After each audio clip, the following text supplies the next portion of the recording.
Everyone turned when the elevator doors slid open with a soft chime. The lobby, usually a hum of quiet conversation and crisp movements, fell into a sudden hush. Out of the steel box stepped a young woman, her figure small, trembling slightly, rainwater dripping from her hair onto the polished marble floor. Her name was Clara Hayes. She was 25, and in that moment, she looked impossibly out of place. Her blouse was soaked through, clinging to her frame, and from her knees down, her skirt and legs were caked in thick, wet mud.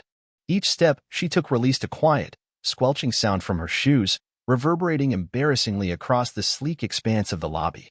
In a space defined by pristine suits, high-end leather shoes, and the sterile scent of expensive cologne, Clara was a jarring sight. People whispered behind manicured hands. A few chuckled under their breath. Security guards exchanged wary glances, subtly shifting closer. Yet something in Clara's eyes, a kind of unshakable resolve, made them pause. Clara had no car, no designer handbag slung over her shoulder, and not even enough cash for a second bus ride if things went wrong. What she carried instead was a heart that refused to give up, and a resume she had printed that very morning at the public library, its ink slightly smudged now from the rain. Her day had started hours before sunrise. Her modest outfit had been carefully pressed the night before. She had tucked her resume into a plastic sleeve, trying to protect it from the relentless storm raging outside. Her worn-out umbrella offered little shelter, but Clara had clutched it anyway, willing herself forward through the slicing wind and rain. Stepping into the flooded streets, she had spotted Mrs. Abernathy, her 80-year-old neighbor, struggling up her porch steps with bags of groceries dragging at her thin arms. Clara didn't hesitate. She sprinted across the street, ignoring the cold rain stabbing her cheeks, abandoning her feeble umbrella without a second thought. She lifted the heavy bags with gentle hands and guided Mrs. Abernathy inside, making sure she was dry and safe before leaving again. But by then, the bus had long since rumbled away down the street. Clara ran, her breath clouding the air, her legs burning with effort. In desperation, she cut through a construction site, thinking she could save precious minutes. That was when she slipped. The mud was thick and merciless. It covered her shoes, streaked her skirt, splattered her sleeves. Clara could have turned back. She could have cried, cursed the sky, and decided it wasn't meant to be. But she didn't.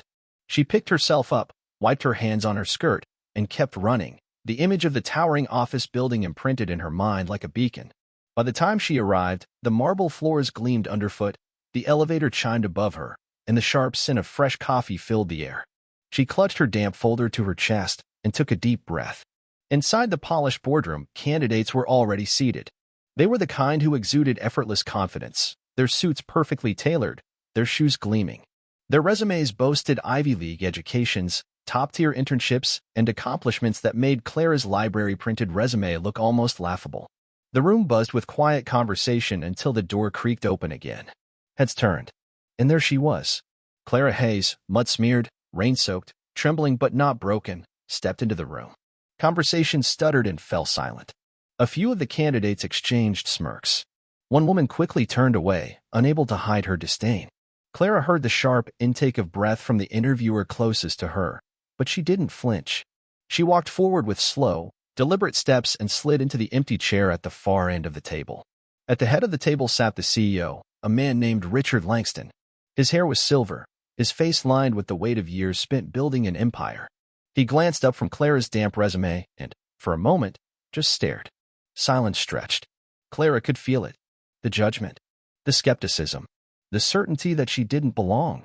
She cleared her throat and spoke. Her voice wasn't loud, but it was steady. "I know I don't look like I belong here," she said, meeting the CEO's eyes directly. "But I believe what matters most is character, not appearances." The room went completely still. An interviewer shifted awkwardly. Another candidate coughed into their sleeve.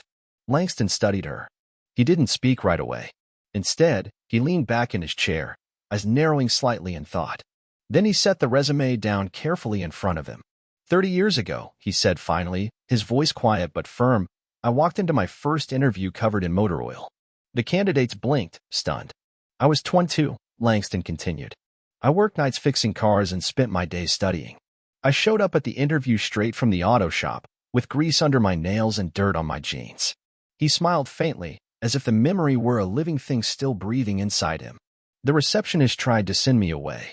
I saw the looks people gave me, like I didn't deserve to sit in the same room. His smile deepened, a little sad. But one man decided to listen anyway. He saw past the grime and gave me a chance. It changed everything. Langston leaned forward, his elbows resting on the polished wood. And today, he said, his voice growing stronger, I returned the favor.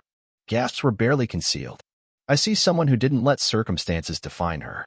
I see determination, integrity, and I see the kind of strength this company needs. He stood up, walking toward Clara. Extending his hand, he said simply, Welcome to the team. Clara's eyes shimmered, but she held her composure. She stood and shook his hand firmly, her smile blooming like a sunrise. From that moment on, everything changed. Weeks later, the same lobby bustled with the daily churn of ambition. The same polished floors reflected sharp shoes and tailored skirts. Yet something intangible had shifted.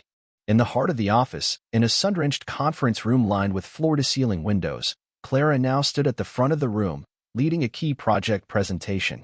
She wore a simple but elegant suit. Her hair was pinned neatly back. Confidence flowed from her, not flashy or arrogant, but steady and undeniable. Colleagues leaned forward eagerly, taking notes as she spoke. Managers who once might have overlooked her now listened closely, valuing her ideas not because of her clothes, but because of her insight.